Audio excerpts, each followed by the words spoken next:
আগে নিউজ দেখলাম, আপনারা হয়তো ক্যাপশন দেখে বুঝতেই পারছেন যে কি বিষয়ে কথা বলবো। যে সচিবের স্বাক্ষর ছাড়াই প্রকল্প পাশ করলেন আসিফ মাহমুদ, এটা বলেছেন স্থানীয় সরকার প্রতিমন্ত্রী মিস্টার শাহ আলম, সম্ভবত ওনার নাম। তো একটু ফাইলের প্রসেসটা বোঝা প্রয়োজন, যে মন্ত্রণালয় একটা ফাইল কিভাবে কোন প্রসেসে পাশ হয়। প্রথমত আমি মিস্টার শাহ আলম যেটা বলেছেন সেটা উত্তরটা পরে আসছি। সাধারণত আপনারা হয়তো অনেকেই জানেন না, অনেকে জানেন যারা এই বিষয়গুলোর সাথে মন্ত্রণালয়ের সাথে কাজ করেন বা বিভিন্ন সরকারি অফিসের সাথে কাজ করেন, তারা জানেন যে প্রসেসগুলো কিভাবে হয়, কিন্তু বেশিরভাগ মানুষই জানেন না। ফলে একটু এনলাইটেন করা প্রয়োজন। প্রথমে একটা ফাইল সাধারণত আমার জায়গা থেকে, আমি যে জায়গায় ছিলাম উপদেষ্টার জায়গায়, এখন মন্ত্রীর জায়গায় আছেন মির্জা ফখরুল ইসলাম আলমগীর সাহেব। তো সাধারণত একটা ফাইল হচ্ছে কিভাবে প্রসেস হয়, মানে কোনো একটা বিষয়ে সিদ্ধান্ত প্রয়োজন, সেটা প্রসেস হয় হচ্ছে সংশ্লিষ্ট শাখা থেকে। যেমন স্থানীয় সরকার মন্ত্রণালয়, সিটি কর্পোরেশন শাখা আছে, ওয়াসা শাখা আছে, সেই শাখার নিজস্ব একটা সেট আপ আছে। একজন অতিরিক্ত সচিবের নেতৃত্বে সাধারণত একটা শাখা কাজ করে থাকে। তো প্রথমত সেই শাখার উপসচিব ফাইলটা ইনিশিয়েট করে। উপসচিব থেকেই ফাইলটা স্টার্ট হয় আর কি। তো তারপরে সেটা যুগ্ম সচিব দেখেন, যুগ্ম সচিব দেখার পর সেটা তার কাছে যদি মনে হয় যে ঠিক আছে এটা উপরে পাঠানো যায়, সব কিছু ঠিকঠাক মনে হয়, তাহলে তিনি এটা আবার তার সিনিয়র কর্মকর্তার কাছে পাঠান। তিনি স্বাক্ষর করে পাঠান, সেটা এডিশনাল সেক্রেটারির কাছে যায়। এডিশনাল সেক্রেটারি সেটা আবার নিজে দেখেন, সেটা পারফেক্ট থাকলে তিনি সেটা আবার সাইন করে সেটা সচিবের কাছে পাঠান। সচিব সেটা স্ক্রুটিনি করে সেটা উপদেষ্টা কিংবা মন্ত্রী যিনি দায়িত্ব আছেন তার কাছে পাঠিয়ে থাকেন। এবং তার স্বাক্ষরের পরে, তার স্বাক্ষরের সাথে সাথে কিন্তু সেটা অনুমোদন হয়ে যায় না, তার স্বাক্ষরের পরেও কাজ থাকে। মন্ত্রী কিংবা উপদেষ্টা স্বাক্ষরের পর তিনি স্বাক্ষর করে মার্ক করে দেন, যে তিনি চাইলে যে কাউকে মার্ক করতে পারেন, তিনি শাখাকেও মার্ক করতে পারেন, তিনি সরাসরি উপসচিবকেও মার্ক করতে পারেন, তিনি চাইলে সচিবকে মার্ক করতে পারেন, অতিরিক্ত সচিব, যুগ্ম সচিব, যে কাউকে মার্ক করতে পারেন। বাট আমার সবসময় প্র্যাকটিসটা ছিল যে আমি পুরো নর্মটা ফলো করতাম, আমি সবসময় সচিবকেই মার্ক করতাম। ফলে এটা আমার স্বাক্ষর পরে সচিবের কাছে যেত, সচিব সেটা আবার এবার নিচের দিকে, একটা হচ্ছে আপওয়ার্ড ফাইলের গতিবিধি, তারপর হচ্ছে ডাউনওয়ার্ড, এটা আবার নিচের দিকে যাবে। সচিবের পরে সচিব হয় সরাসরি উপসচিবকে দিয়ে দিবেন, অথবা অতিরিক্ত সচিব, তারপর যুগ্ম সচিব, তারপর উপসচিব, এভাবে ক্রোনোলজিক্যালি পাঠাবেন। উপসচিবের কাছে যাওয়ার পরে তারপর তিনি হচ্ছে অফিসিয়ালসদেরকে দিবেন এটা, বা তিনি হচ্ছে এটাকে করবেন, এটা নোটিশ আকারে দিবেন। যখন নোটিশটা আসে, গভর্নমেন্ট নোটিশটা আসে, তার মানে হচ্ছে এটা গভর্নমেন্ট নোটিশ কিংবা গভর্নমেন্ট অর্ডারটা আসে, তার মানে হচ্ছে এই ফাইলটা পাস হয়ে গেল আর কি। এটা মানে ইভেন আমার সাইন করার মতো দিয়েও পাস হয় না, এটা আরও প্রসেস আছে। তারপরে গিয়ে নোটিশ, যেটা গভর্নমেন্ট অর্ডার আকারে আপনারা দেখেন, সেটা আসা মানে হচ্ছে পাস হওয়া। তো এটা হচ্ছে প্রসেস, নর্মাল প্রসেস। এটা হচ্ছে যে কোনো জেনারেল ফাইলের, কিন্তু এখানে যেহেতু কথা হয়েছে প্রকল্পের, মিস্টার শাহ আলম বলেছেন যে কোনো একটা প্রকল্প সচিবের স্বাক্ষর ছাড়া পাস হয়েছে। তো আমার মনে হয় যে ওনারা তো হয়তো মাত্র 3 মাস হলো দায়িত্ব নিয়েছেন, নতুন হতে পারেন, হয়তো প্রসেস এখনও বুঝে উঠতে পারেন নাই। তো প্রথমত একটা প্রকল্প পাস হওয়ার ইয়াটাও আরও অনেক বেশি কমপ্লেক্স। যারা আসলে কাজ করেন, কাজ না করলেও জানেন, কারণ আপনার বাড়ির সামনে যখন রাস্তা করা লাগে, বা যখন বাড়ির সামনে বা হচ্ছে আশেপাশে যখন সড়কের কাজ হয় বা ছোটো ছোটো কাজ হয়, সরকারি কাজ, সেগুলো আপনারা জানেন কতটা স্লো হয়, কারণ এটার প্রসেসটা অনেক লেংদি, অনেক লম্বা। তো সেটার প্রসেসটা আমি আরেকটু বুঝাই। যে প্রথমত একটা প্রকল্প নেওয়ার যদি নীতিগত সিদ্ধান্ত হয় যে এই বিষয়ে একটা প্রকল্প গ্রহণ করা হবে, তখন ফার্স্টে হয় ফিজিবিলিটি স্টাডি। ফিজিবিলিটি স্টাডিটা সংশ্লিষ্ট সংস্থা করে, যেমন স্থানীয় সরকার মন্ত্রণালয়ে স্থানীয় সরকার ইঞ্জিনিয়ারিং ডিভিশন যেটা আছে, প্রকৌশল বিভাগ, যেটা স্থানীয় সরকার প্রকৌশল বিভাগ আপনার বাড়ির আশেপাশে ছোট রাস্তা থেকে শুরু করে, কালভার্ট থেকে শুরু করে, এই কাজগুলো সাধারণত স্থানীয় সরকার প্রকৌশল বিভাগ সারা দেশে করে থাকে। এবং সেটা ফিজিবিলিটি স্টাডি হয় আর কি। ফিজিবিলিটি স্টাডিটার ক্ষেত্রে অনেক স্টেক হোল্ডার ইনভলভ। এখানে জেলার এক্সিএন, উপজেলা ইঞ্জিনিয়ার থেকে শুরু করে এলজিইডি ডিপার্টমেন্টের, এটা কিন্তু মন্ত্রণালয় না, এটা এলজিইডি আলাদা একটা ডিপার্টমেন্ট, ইঞ্জিনিয়ারিং ডিভিশন, যেটার চিফ থাকেন একজন চিফ ইঞ্জিনিয়ার, তিনি সেটার প্রধান। তো সেখানে এটা নিয়ে ফিজিবিলিটি স্টাডি হয়। ফিজিবিলিটি স্টাডিতে যদি মনে হয় যে ঠিক আছে এই প্রকল্পের কার্যকারিতা বা প্রয়োজনীয়তা রয়েছে, সেক্ষেত্রে প্রায়োরিটি বিবেচনা ওই প্রকল্পটাতে হাত দেওয়া হয়, প্রকল্পটা নেওয়া হয়। নেওয়ার পরে ওইটার একটা ডিপিএম প্রস্তুত করা হয়। ওইটার একটা মানে প্রকল্পে কি কি কাজ হবে, বাজেট এস্টিমেট থেকে শুরু করে পুরো ডিটেলস সহ একটা ডিপিএম তৈরি করা হয়। এবং সেটা এই প্রকল্পটা যখন চিফ ইঞ্জিনিয়ারের স্বাক্ষর নিয়ে, মানে চিফ ইঞ্জিনিয়ারের এটা যখন অনুমোদন করে দেন যে ঠিক আছে এটা নেওয়ার জন্য যিনি প্রস্তুত এবং এটা নিতে চায়, তখন এটা আসে মন্ত্রণালয়ে, স্থানীয় সরকার প্রকৌশল বিভাগ থেকে মিনিস্ট্রিতে আসে। মিনিস্ট্রিতে ওই সেম প্রসেস, যে শাখা, বিভিন্ন শাখার মাধ্যমে এটা আসার কথা।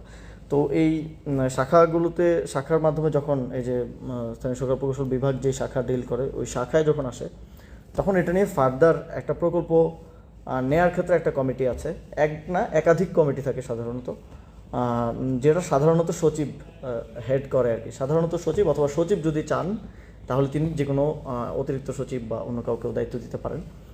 একটা প্রকল্প পাশ করার বিষয়ে একটা কমিটি থাকে। তো সেই কমিটিতে আলোচনার ভিত্তিতে সেখানেও যদি অ্যাগ্রিড হয় যে ঠিক আছে এই প্রকল্পটা আমরা নিব, তখন ওই প্রকল্পটা আসলে ওইটা পাস হয় এবং সেটার ফাইল ওয়ার্কটা স্টার্ট হয় আর কি। তো তখন আবার ওই যে উপসচিব, যুগ্ম সচিব, অতিরিক্ত সচিব এবং সচিব পার হয়ে উপদেষ্টা কিংবা মন্ত্রীর কাছে ফাইলটা আসে। তখন মন্ত্রীর স্বাক্ষর হওয়ার পরে সেটা আবার ডাউনওয়ার্ড যায়। তো একটা প্রকল্প আপনারা জানেন যে আরও কমপ্লেক্সিটি আছে। প্রকল্প বিষয়ক যখন কমিটি বসে মিটিংয়ে, তখন তারা দেখে যে এটার সাথে অন্য কোনো মন্ত্রণালয় ইনভলভ কিনা বা অন্য কোনো মন্ত্রণালয়ের মতামত নেওয়া প্রয়োজন কিনা। যেমন একটা রাস্তা করা হবে, তখন দেখা হয় যে এটা এনভায়রনমেন্টের কোনো ক্ষতি করতে পারে কিনা, গাছ কাটা পড়ছে কিনা, সেক্ষেত্রে এটা এনভায়রনমেন্ট মিনিস্ট্রি ইনভলভ থাকে। তো ভূমি মন্ত্রণালয় ইনভলভ থাকে, কারণ জমি জমার বিষয় আছে, জমি জমা কেনা না কেনা। তো এরকম আরও স্টেক হোল্ডার ইনভলভ আছে, তাদেরকে নিয়ে আবার আন্তঃমন্ত্রণালয়ের বৈঠকও প্রয়োজন পড়তে পারে মাঝে মধ্যে, কখনো কখনো। তো সেটাও করা হয়, সেটা সচিবের নেতৃত্বে যেই প্রকল্প যে কমিটি থাকে সাধারণত, সেই কমিটির মাধ্যমে হয়। তো তারপরে এটা উপদেষ্টার কাছে আসে। উপদেষ্টা চূড়ান্ত অনুমোদন দেওয়ার পর সেটা তারপরে প্রসেস আছে। উপদেষ্টা চূড়ান্ত অনুমোদনের পর এই প্রকল্পটা যায় পরিকল্পনা কমিশনে। আপনারা জানেন যে আমাদের যেই পরিকল্পনা কমিশন আছে, সব প্রকল্প সব মন্ত্রণালয় থেকে অবশ্যই পরিকল্পনা কমিশনের মাধ্যমেই পাস হতে হয়। একেবারে ছোট প্রকল্প হলে সেটা মন্ত্রণালয় নিজেই নিতে পারে, কিন্তু বড় প্রকল্পগুলো, মাঝারি প্রকল্পগুলো পরিকল্পনা কমিশনে পাস হয়। কিছু প্রকল্প আছে যেটা 50 কোটির নিচে বা 100 কোটির নিচে, আমার ঠিক মনে নেই যে কোন মার্কটা, সেটা সাধারণত পরিকল্পনা মন্ত্রী যিনি থাকেন, আমার অন্তর্বর্তী সরকারের সময় ছিলেন ওয়াহিদুদ্দিন মাহমুদ, এখন সম্ভবত আছেন আরেকজন। তো মন্ত্রী যিনি থাকেন তারপর যে নিষ্পত্তিযোগ্য হয়, 50 কোটি টাকার প্রকল্প হলে সে নিজেই আসলে দেখে নিষ্পত্তি করে দিতে পারে। আবার এটা তার পর্যায়ে যাওয়ার আগেও কিন্তু পরিকল্পনা কমিশনেও, পরিকল্পনা মন্ত্রণালয়েও, সেখানেও আবার সচিবের নেতৃত্বে, বা সেখানে তো অনেক সচিব, প্রায় 12 থেকে 15 জন, তাদের কোনো একটা কমিটির নেতৃত্বে আবার স্ক্রুটিনি হয়। স্ক্রুটিনি হওয়ার পরে তারা যখন দেখে যে এটা ঠিক আছে, এটা পাঠানো যায়, তখন তারা তাদের উপদেষ্টা কিংবা মন্ত্রীর কাছে পাঠায়, তিনি অনুমোদন দেন। আর যদি প্রকল্প বড় প্রকল্প হয়, সেক্ষেত্রে আপনারা দেখে থাকবেন নিউজে সবসময় যে মাঝে মধ্যে মাসে 2বার এই মিটিংটা হয়, মাঝে মধ্যে 1বার হয়, মাঝে মধ্যে 2 মাসেও হয়। একনেকের যে বৈঠক হয়, দেখবেন যে এইবারের একনেকে 3,000 কোটি টাকার, 5,000 কোটি বা 20,000 কোটি টাকার প্রকল্প অনুমোদন, বা এতগুলো 27টা, 20টা বা 10টা বা 5টা প্রকল্প অনুমোদন হয়। আপনারা দেখে, আমরাও যখন দায়িত্বে ছিলাম ডক্টর মোহাম্মদ ইউনূসের নেতৃত্বে সেই একনেক বৈঠকটা হতো। এখন প্রধানমন্ত্রী তারেক রহমানের নেতৃত্বে একনেক বৈঠকটা হয়। তো প্রকল্পটা লাস্ট পাস হয় কিন্তু একনেকে, এবং তার মাধ্যমে তারপর এটার এক্সিকিউশনে সংশ্লিষ্ট মন্ত্রণালয়কে যখন একনেক থেকে জানানো হয় এই প্রকল্প পাস হয়ে গেছে, নির্দেশনা আসে, তখন মন্ত্রণালয় ওই প্রকল্প বাস্তবায়নের উদ্যোগটা গ্রহণ করে সাধারণত। তো এই পুরো প্রসেসটা আমি বোঝালাম বা বললাম এত সময় নিয়ে, কারণ হচ্ছে এটা বোঝাটা জরুরি। এটা না বুঝলে এই যে একটা এলিগেশন আনা হলো, এটা বোঝাটা মুশকিল হবে। তো একনেকের পরে আসার পরে এই কার্যক্রমটা শুরু হয়। তো অনেকগুলো ফেজ আমি বললাম। একটা হচ্ছে ফিজিবিলিটি স্টাডি, ওই সংশ্লিষ্ট দপ্তরের মাধ্যমে। তারপর হচ্ছে একটা ডিপিএম প্রস্তুত করা, ডিপিএম প্রস্তুতের পর প্রকল্প বিষয়ক কমিটি থেকে একটা অ্যাপ্রুভাল নেওয়া, কমিটির পরে সেটা উপসচিব, যুগ্ম সচিব, অতিরিক্ত সচিব, সচিব হয়ে উপদেষ্টা বা মন্ত্রীর কাছে অনুমোদন নেওয়া, অনুমোদনের পরে সেটা আবার পরিকল্পনা কমিশনে পাঠানো, পরিকল্পনা কমিশন নিজে স্ক্রুটিনি করে যে এটা কতটুকু প্রয়োজন না প্রয়োজন, তারপরে পরিকল্পনা কমিশন এটা নিয়ে এটা যখন ফাইনাল করে তখন এটা একনেকে যায়, একনেকে প্রধানমন্ত্রী কিংবা প্রধান উপদেষ্টার উপস্থিতিতে, বাকি একনেক সদস্যদের উপস্থিতিতে, সদস্যরা সাধারণত মন্ত্রীরাই হন এবং সচিবরাও থাকেন সংশ্লিষ্ট, সেটা পাস হয়, পাস হওয়ার পরে এবার সেটার বাস্তবায়ন যায়। তো it's a very long process, যেটাকে অনেকে মানে আমলাতান্ত্রিক জটিলতা বা লাল ফিতার দৌরাত্ম আমরা বলে থাকি আর কি। তো উনি যে কথাটা বললেন যে সচিবের অনুপস্থিতিতেই বা সচিবের স্বাক্ষর ছাড়া ফাইল পাশ করলেন উপদেষ্টা, মানে অবৈধভাবে, এই ধরনের একটা কথা উনি বলার চেষ্টা করেছেন। আমার মনে হয় এটা নিয়ে আরও বেশি ক্লারিটি মানে প্রয়োজন, যে কোন ফাইল, এক্স্যাক্টলি কোন ফাইল। যদি মানে এটা তো অন পেপার থাকার কথা যে ফাইলেই স্বাক্ষর থাকবে, ঠিক আছে, একটা ফাইলে আমার স্বাক্ষর আছে, সচিবের স্বাক্ষর নাই। মাঝে মধ্যে যেটা হয় যে সচিব যদি কোনো বিদেশ সফর থাকে, সাপোজ সচিব কোনো বিদেশ সফর আছে, তাহলে সাইনটা কে দিবে সচিবের অনুপস্থিতিতে? তখন অতিরিক্ত সচিব একজনকে সিনিয়রিটির ভিত্তিতে, সাধারণত যিনি সিনিয়র থাকেন তাকে সচিবের রুটিন দায়িত্ব প্রদান করা হয় সচিব বিদেশ যাওয়ার আগে। এটাও উপদেষ্টার বা মন্ত্রীর স্বাক্ষরই হয়ে থাকে যে অতিরিক্ত সচিবকে সচিবের অনুপস্থিতিতে রুটিন দায়িত্ব প্রদান করা হলো, তখন তিনি ফাইল ওয়ার্কগুলো কন্টিনিউ করে থাকেন এবং রান করে থাকেন। তো সচিবের অনুপস্থিতি হইলেও সেখানে অতিরিক্ত সচিবের অবশ্যই স্বাক্ষর থাকার কথা।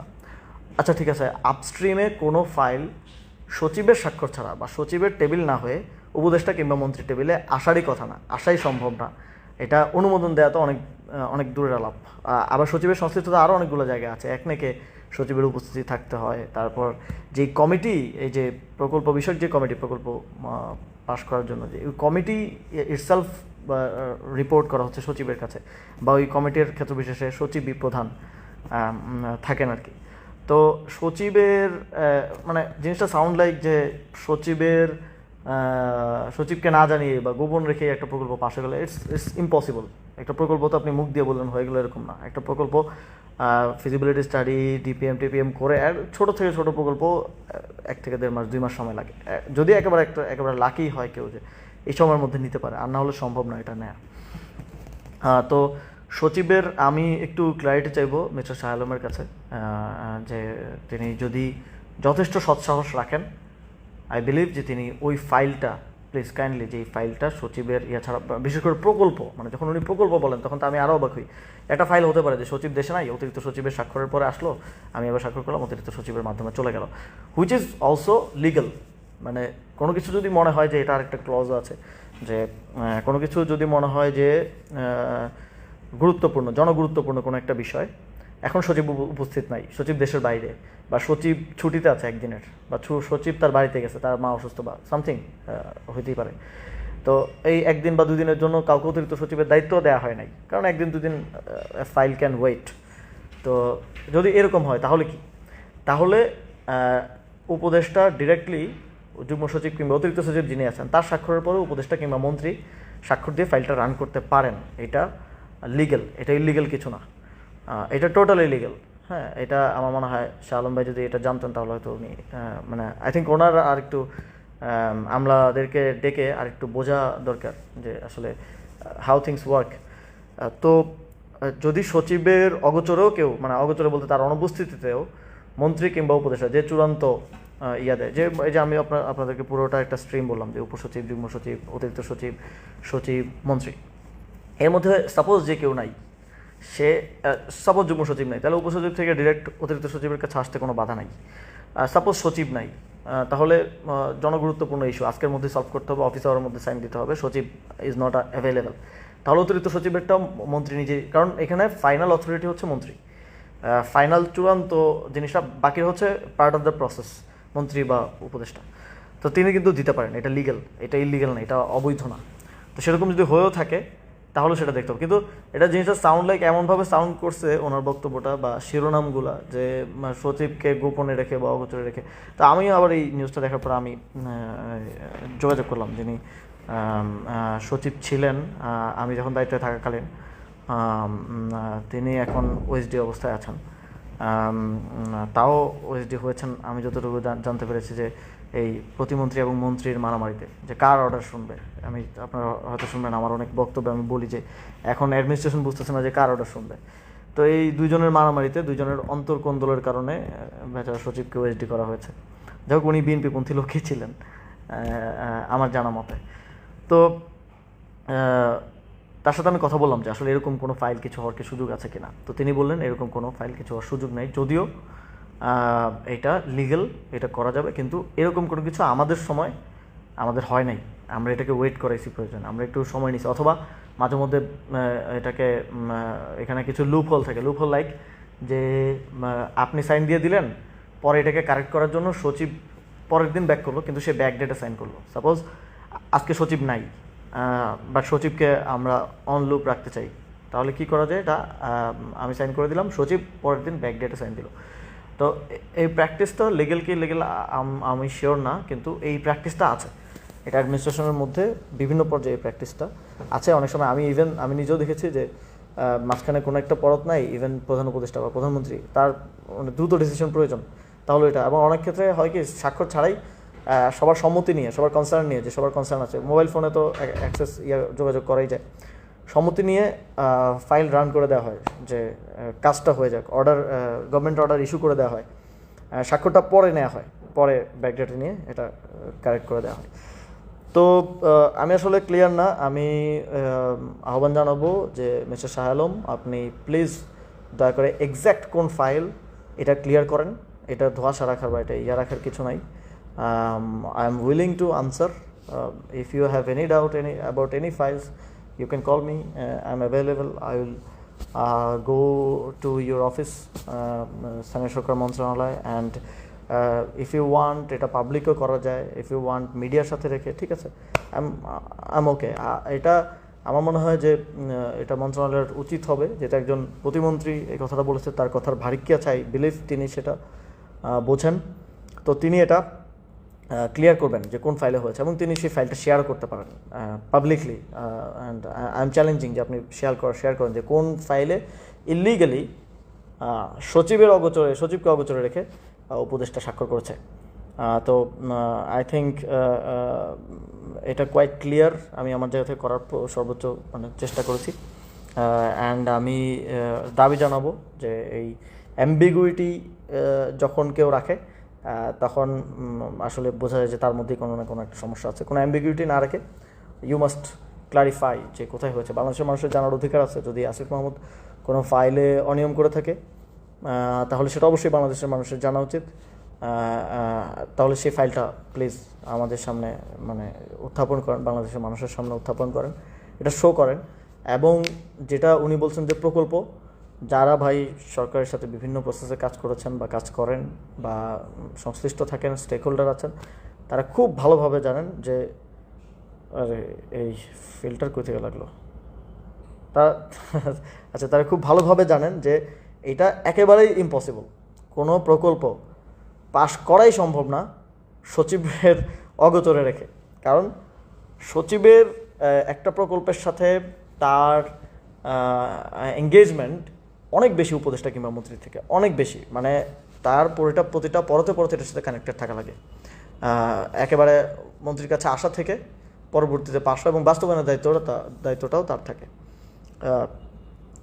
ওভারলুক করা কোনো কিছু যদি ইভেন মন্ত্রী, প্রতিমন্ত্রী বা উপদেষ্টার চক্ষুগোচর নাও হয়, স্বাভাবিক, মন্ত্রী তো সাধারণত পলিটিক্যাল পার্সনরা হয়, তাদের পলিটিক্যাল কাছ থেকে বিভিন্ন কিছু, বাট সচিব বেশ সব কিছু অবগত থাকা লাগে, সব কিছু তার কনসার্নে থাকা প্রয়োজন। তো আমাদের ইভেন ছোট থেকে ছোট ফাইল, এটা অন্যান্য মন্ত্রণালয়ের প্র্যাকটিস আছে যে দ্রুততার স্বার্থে কী করে, যে আমার কাছে আসলে চূড়ান্ত অনুমোদন আমি দিলাম, দিয়ে এটা পাঠিয়ে দেওয়া হয় উপসচিবের কাছে ডিরেক্টলি। কারণ এটা 3-4টা টেবিল ঘুরতে গেলে এটা লাল ফিতার দৌড়াতে তৈরি করে, এটা সময় নেয়। কিন্তু আমি প্র্যাকটিসটা করতাম ফার্দার ক্লিয়ারেন্সের জন্য, যাতে কোনো ধরনের অ্যাম্বিগুইটি বা কোনো ধরনের না থাকে।